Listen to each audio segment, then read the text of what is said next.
Bueno, bienvenidos a esta su videoclase número 6. Vamos a conversar ahora acerca de venciendo los obstáculos. Acá vamos a trabajar en dos áreas, lo que es venciendo los obstáculos internos y lo que son los obstáculos externos.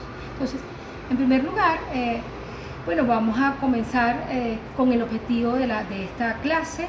El objetivo de esta sesión es que usted dentro de su liderazgo pueda entender, identificar cuáles son esos obstáculos internos que están dentro de usted que no ayudan al desarrollo de su liderazgo o que evitan el que usted pueda desarrollar plenamente su liderazgo.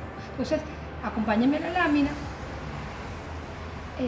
¿Qué es un obstáculo? Allí lo tienen.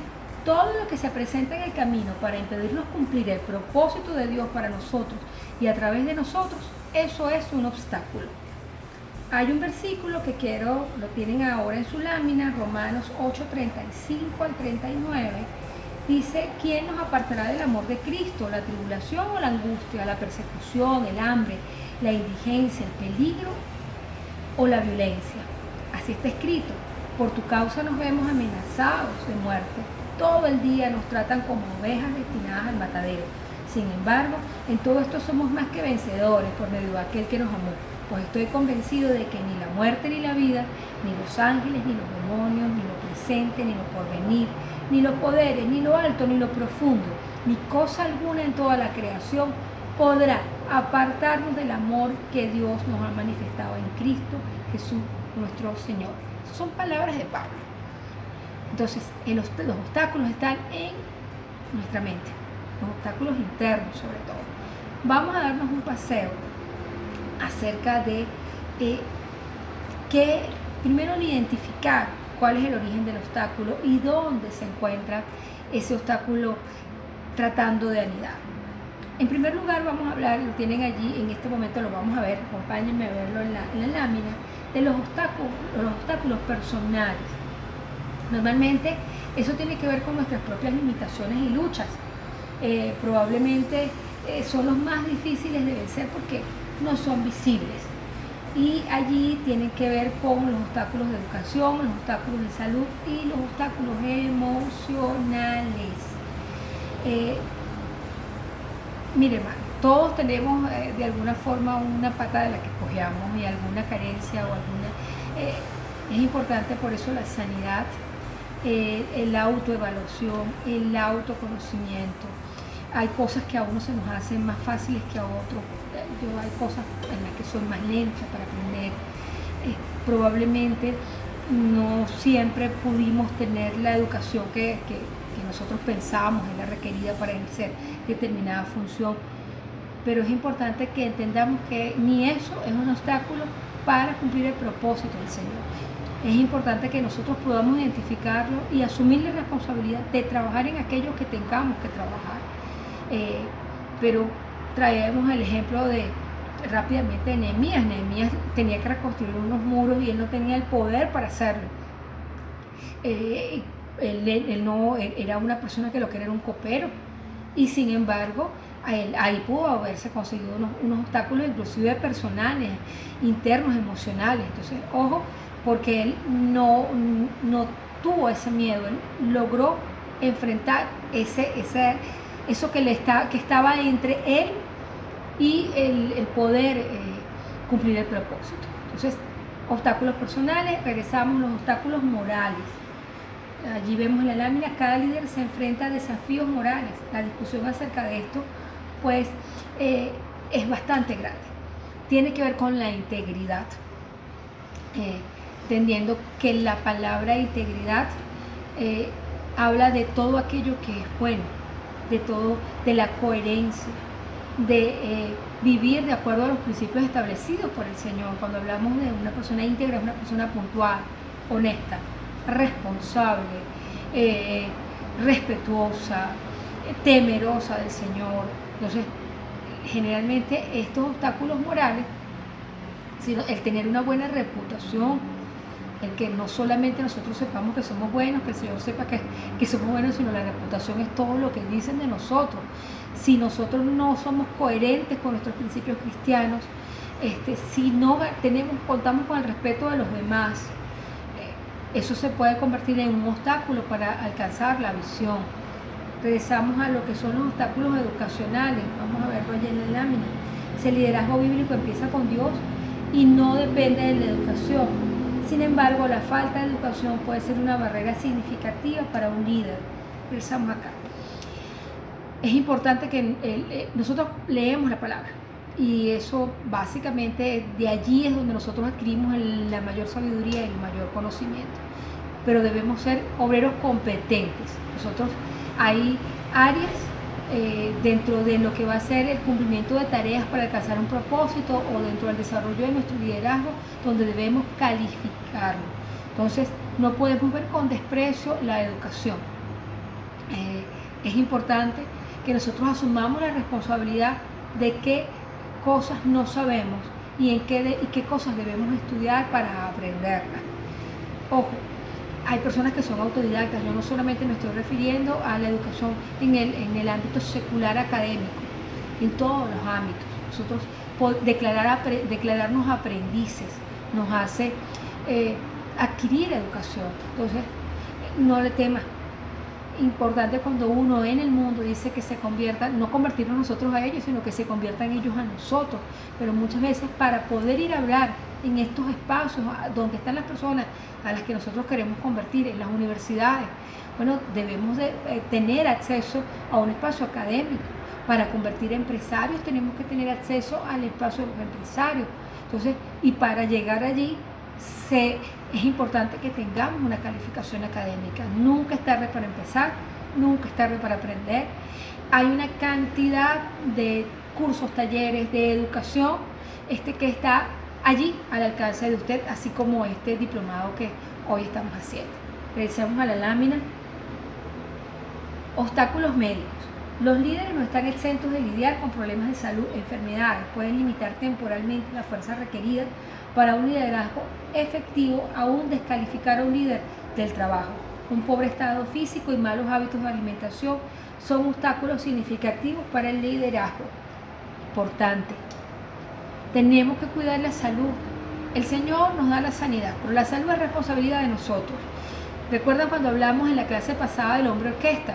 Que no funciona. Bueno, normalmente este líder tipo hombre orquesta trabaja altas horas de la noche, no come bien, no duerme bien porque todo lo quiere hacer. Muchas veces su salud emocional está comprometida y eso hace que su salud física se comprometa. Mire, hemos estado leyendo, sobre todo ahora en esta época de pandemia, de muchos líderes que han sucumbido a enfermedades. En el nombre de Dios, bueno, esperamos que eso que eso no viene del Señor. Pero ojo, nosotros tenemos la responsabilidad de dormir a las horas, de comer bien, de cuidarnos. Porque al final nosotros somos templo y morada del Señor y debemos de mantener este templo, 0 kilómetros, hermoso, bonito y bellamente decorado. Continuamos con la lámina. Los obstáculos emocionales. Caramba, qué importante es esto. Los obstáculos emocionales son probablemente el mayor impedimento del liderazgo en el área personal. La mayoría están relacionados a cuestiones de falta de autoestima. Regresamos aquí a un momento. La sanidad del corazón, el Señor, creo que lo decía en otro espacio en esta clase. La autoestima. Qué importante es la autoestima dentro del liderazgo. He visto caer liderazgos bien importantes, incluso personas heridas por un tema de liderazgo. La palabra dice, guarda los pensamientos de tu corazón, y eso tiene que ver con la autoestima, el que nosotros no tengamos una buena imagen de nosotros mismos. De eso se trata la autoestima. Dice el Señor, ama a tu prójimo como a ti mismo. La autoestima es un mandato del Señor. El Señor nos manda que nos amemos, a que tengamos en consideración con nosotros, una buena consideración de nosotros mismos. Y muchas veces, cuando no estamos claros de quiénes somos en el Señor y cómo es nuestro liderazgo, tenemos dudas. ¿Será que me respetan? ¿Será que no me respetan? Me parece que me miraron mal. Yo creo que esa persona se está burlando de mí. No sé si a usted le suena esto conocido, pero yo esto lo he visto. No, es que nadie me respeta. Yo les digo y no hacen mira hermano, ¿y cómo va este proyecto? Que, bueno, pues es que como nadie me hace caso, yo lo dije, pero nadie me para. Eso es autoestima. Eh, Cuando nosotros sentimos que no nos respetan, que no, ya va. Muchas veces malinterpretar lo que nos están diciendo o la forma en que nos responden.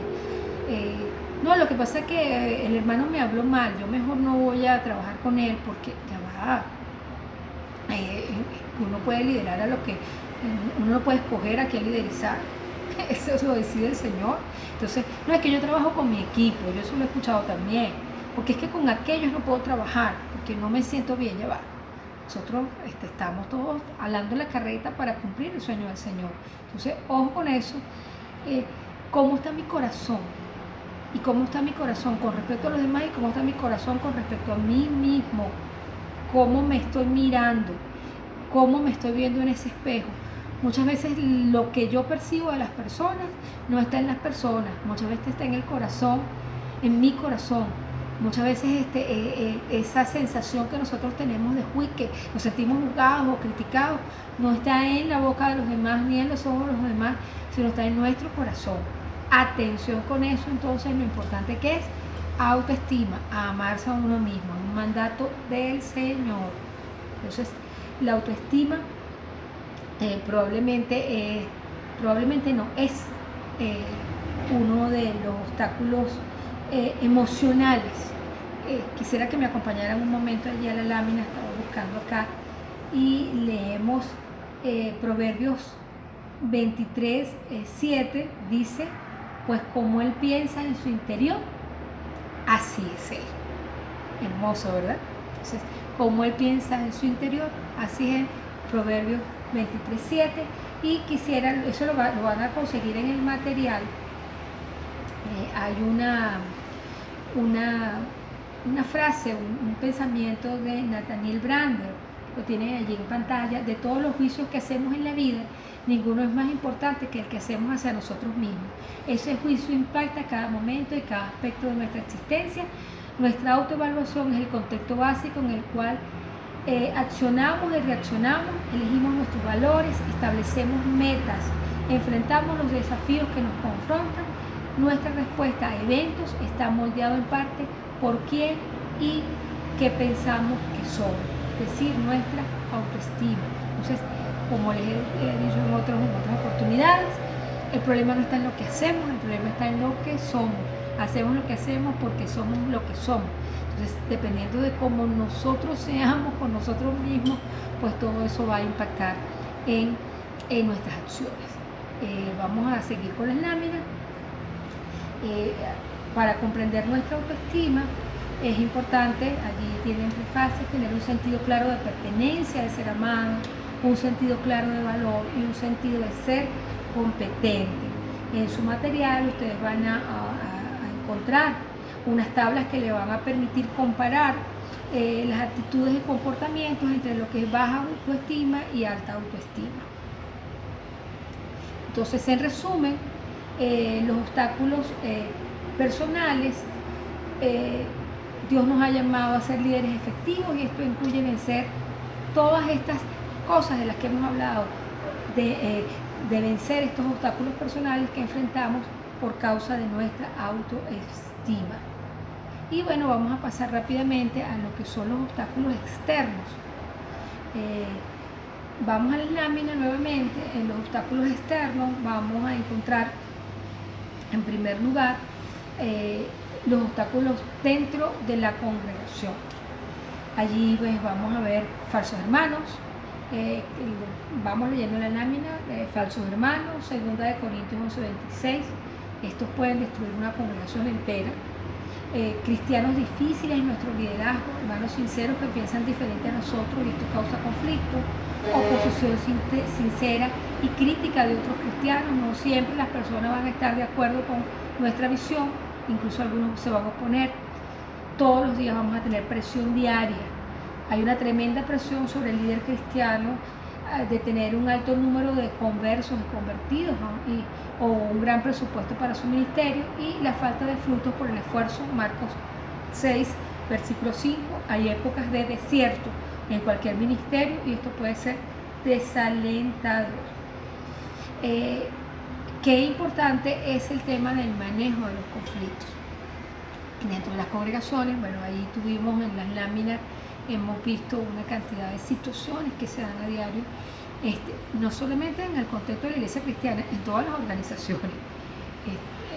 En el mundo vemos la iglesia llena de personas, pues no se escapa a este tipo de conflictos. ¿Cómo se puede manejar el conflicto dentro del equipo? Por ahí era dentro de las expectativas que muchas de las personas tenían con este taller, era el manejo de los conflictos. Una de las cosas importantes es que siempre nos vamos a encontrar conflictos. O sea, no hay ninguna organización, como le dije, y mucho menos porque somos la iglesia, creemos que es idílico, que estamos en Dinebor porque somos cristianos y que no vamos a pelear nunca, y eso no es verdad. Siempre vamos a conseguir puntos de desencuentro con nuestros hermanos, con nuestros líderes, con las personas aliadas para alcanzar la visión. Eso es normal y común, porque somos personas diferentes. Pero lo importante, en primer lugar, es conocer la naturaleza del conflicto. Hay que apreciar la diferencia de la opinión. No siempre las personas van a opinar y van a querer hacer las cosas como yo las hago. Y hay que escuchar. Es importante no oír, a escuchar detenidamente. No a hablar, a comunicarse, a conversar. No a ver, sino a observar. Cuando nosotros tomamos todos nuestros sentidos en ese orden, eso nos va a permitir ser más precisos y conocer cuál es la causa por la que se está generando el conflicto. No necesariamente el conflicto, la naturaleza del conflicto obedece a lo que es aparente o a lo que la persona está hablando. Entonces es importante realmente qué es lo que qué está movilizando a esta persona, o qué nos está movilizando a nosotros los que estamos entrando en conflicto. Es por el tono en que yo estoy hablando, es por la meta que les estoy dando, es por la estrategia, es por el tiempo, es porque no estamos coincidiendo en la meta, porque esta persona, como vimos allí en la lámina pasada, no entiende o no conecta con la visión. Hay casos de hermanos que llegan a congregaciones y no tienen una conexión con la visión. Es importante pararse y acompañarles a que puedan dar una revisión acerca de cómo se conectan ellos, qué tiene que ver la visión con ellos y si este es el lugar donde deben estar. Importante orar por sabiduría para poder discernir. Yo creo que es importante que en los equipos de trabajo se establezca el hábito de orar juntos. ¿Y por qué es importante? Mire, cuando uno ora con las personas, a través de esa oración uno aprende a conocer el corazón de las personas. Es tremendo. Una de las cosas que más me gusta hacer es orar con mi esposo, porque yo he conocido el corazón de mi esposo a través de su oración. Y eso pasa con los equipos de trabajo. Equipos que oran unidos, permanece unido. Y es como que si la oración pues alineara las diferentes dones, habilidades y talentos, la personalidad de cada quien, y a través de la oración nos alineamos todos hacia la visión. Entonces, bien importante primero orar porque el Señor nos dé discernimiento, y luego orar en equipo, explorar posibles soluciones juntos. Mire, es importante el que no siempre yo tengo la razón. Ojo, en la congregación, en la iglesia, esto no es un modelo democrático, no es que uno va generalmente a hacer lo que la mayoría decide, no. Pero sí es de sabios escuchar las diferentes opiniones. Dice que en la multitud de opiniones, entonces hay momentos donde de pronto para mí es mucho más fácil solucionar las cosas de determinada manera. Pero de pronto, en el conjunto de las opiniones hay una palabra de sabiduría y hay una forma distinta de hacer las cosas. Entonces, ojo, allí es importantísimo el explorar nuevas soluciones. A la hora del tema de la resolución de conflictos, es bien importante que nosotros podamos entender que hay tres posibilidades. Uno, la de ganar, y que otro pierda. Un lado gana y el otro pierde. La otra posibilidad es la de que pierda uno y pierda la otra persona. Y la otra posibilidad es que los dos ganemos. Entonces, ¿Qué sería lo ideal? Que cada vez que nosotros estamos resolviendo un conflicto, todos podamos ganar. En la primera posibilidad, vamos a ver la lámina, ganar-perder en una situación de conflicto, cuando hay un ganador y alguien pierde, ganar-perder no debería ser la norma para la iglesia. Luego vemos perder-perder. El mal manejo de los conflictos puede conducir inclusive a un rompimiento de relaciones en el cual todas las personas pierden. Y ganar-ganar, que es la mejor solución, viene cuando por mutuo consentimiento cada uno gana algo y cede algo. Haz la paz con aquellos con quienes tienes conflicto. Una equivocación común es de confundir el asunto en conflicto con las personas, convirtiendo así el problema en algo personal. Resolución de conflictos básicamente es entender que los problemas son los problemas y las personas son las personas. Que no necesariamente cuando alguien no está de acuerdo con algo que nosotros estamos planteando, no significa que nos está adversando o que no nos quiera a nosotros. Significa que esa situación no conecta con ellos, no resuena en ellos. Entonces, ojo, no es con usted, es con la situación. Nosotros acá no podemos hacer juicio. Otro recurso importantísimo a la hora de la resolución de conflictos es el ponerse en el lugar del otro y tratar de entender qué es lo que él está mirando, qué está resonando, e inclusive nosotros tratar de identificar cómo estamos planteando la idea, el plan, el proyecto, por qué se dio. Recuerden que hace ratito hablamos de entender la naturaleza. Es importante que entendamos el origen, que esto no se trata de tener la razón. En Venezuela es muy común esta competencia por ver quién gana.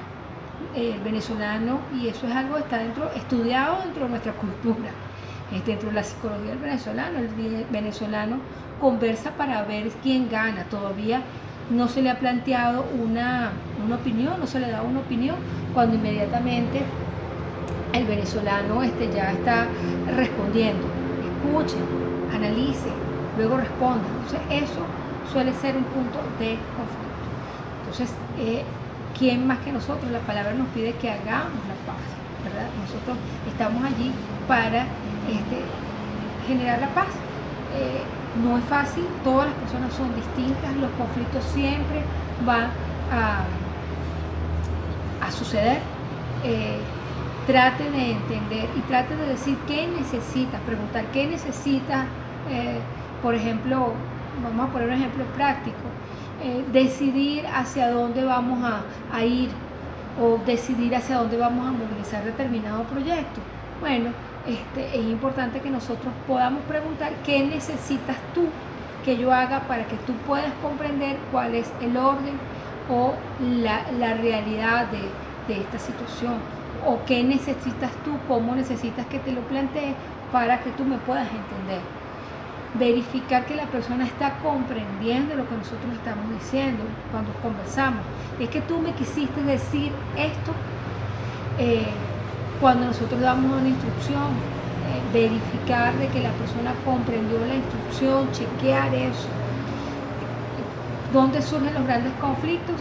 En las congregaciones, básicamente por problemas de comunicación. Esto sería un tema para darles, extenderme muchísimo más. Sugiero incluso, voy a conversarlo y voy a trabajar un material particular y especialmente para lo que es el tema de la comunicación en la resolución de conflictos. Espero dejárselos luego de que terminemos la clase, dejárselos allí como un regalo junto con el libro de comunicación no violenta, que creo que es importante que ustedes lo tengan. Y bueno, tiene mucho material allí por ver. Esto es parte de lo que son los obstáculos externos. Continuamos acá. Vimos todo lo que era el tema del conflicto como obstáculo externo, pero también tenemos obstáculos en la comunidad local, los obstáculos en la nación, que es tremendo. En la comunidad local, pues, en el contexto en el que nosotros convivimos, todo el tema de establecer congregaciones, establecer iglesias, poder reunirnos en células, y sobre todo en este momento que tenemos con la pandemia, o en el contexto de la nación, hay incluso asuntos políticos y morales que pueden afectar la parte ética cristiana, el tema de la seguridad. Hay países donde son perseguidos, los cristianos somos perseguidos, somos objetos de persecución. En este momento de pandemia específicamente hay países donde no podemos estar y tenemos un mandato de no congregarnos. Entonces imagínense ustedes allí, es una situación de nación. Hay muchísimos obstáculos externos, obstáculos financieros, por ejemplo. Entonces, sin embargo, yo creo que el campo donde normalmente pues se batalla con los obstáculos es el campo de la mente. Así que en ese campo de batalla que es donde se encuentran los obstáculos espirituales, es donde nosotros nos corresponde liderar o librar la más grande de las batallas, y creo que es donde somos vencedores en Cristo. Esta fue su videoclase número 6. Vamos a estar viéndonos en la próxima videoclase, y bueno, el Señor les bendiga, mucho material. Tenemos pendiente el foro también para estos dos temas, y estoy siempre en contacto con ustedes a través del grupo de WhatsApp y por supuesto de nuestro salón de clase. El Señor les bendiga, nos vemos pronto en la semana 4.